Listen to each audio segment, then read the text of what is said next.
Another idea to make text for rhinestones within CorelDRAW, if you're hand making text and you don't have a program that automates fonts for you, then you can simply do it in Corel.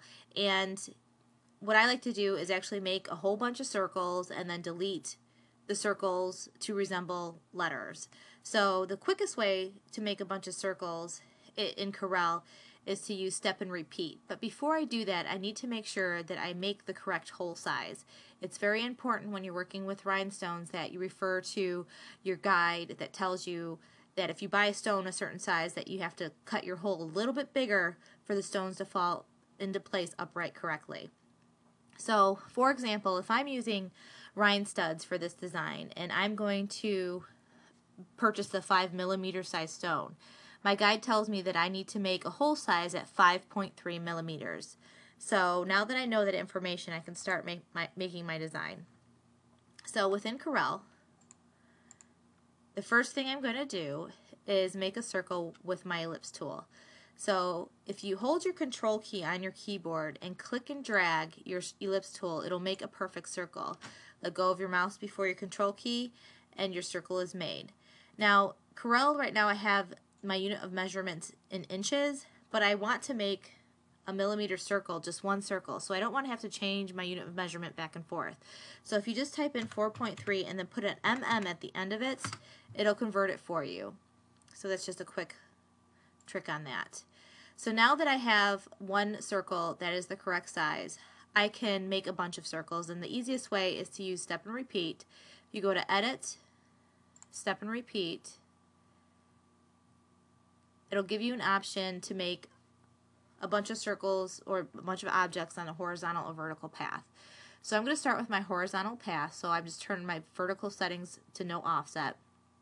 And I have my horizontal settings, the spacing between objects. Now this is in millimeters. You want to make sure that your design is, what the actual space is, not larger than your stone itself, but you don't want it to be too close together. So conversion for inches to millimeters is to divide it by 25.4. So if my stone size is 5.3 millimeters, what is that in inches? What I can do is divide that by 25.4 to find that information out. My conversion is a little bit, it's about 0.2. So what I'm going to do is 0.15 and hit apply. And I'm choosing a number of copies at 50. I'm just taking a wild guess. Hopefully that's long enough to accommodate my word. You could make it a lot longer if you wanted to. So now that I have 50 circles that are 0.5 in diameter at a distance of 0.15 inches apart, I can make another duplicate going towards the bottom. So I'm going to turn off my horizontal setting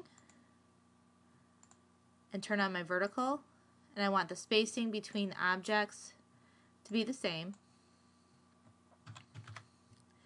And I could even leave this at 50 at this point. And it will make like a big square full of them. It's kind of long, but to understand how many it would make. So I don't need that many circles, but just a demonstration just to show you. I'm going to delete some of these.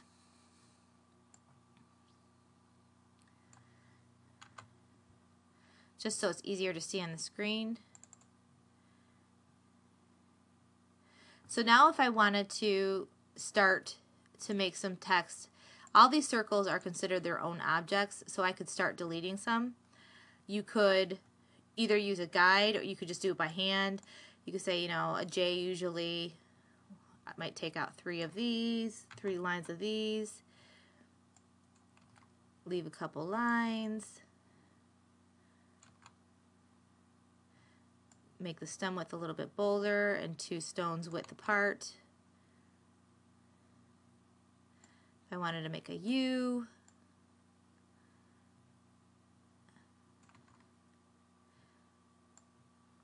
and so on.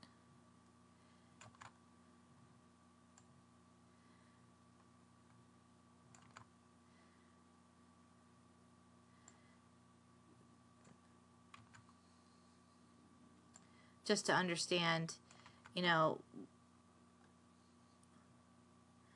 what I mean. Make an L here.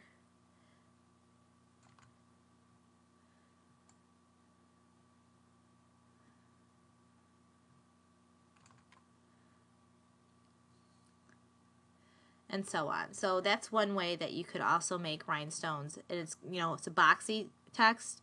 So your corners, you could delete a stone here and there to round it off, to make that U a little bit more round.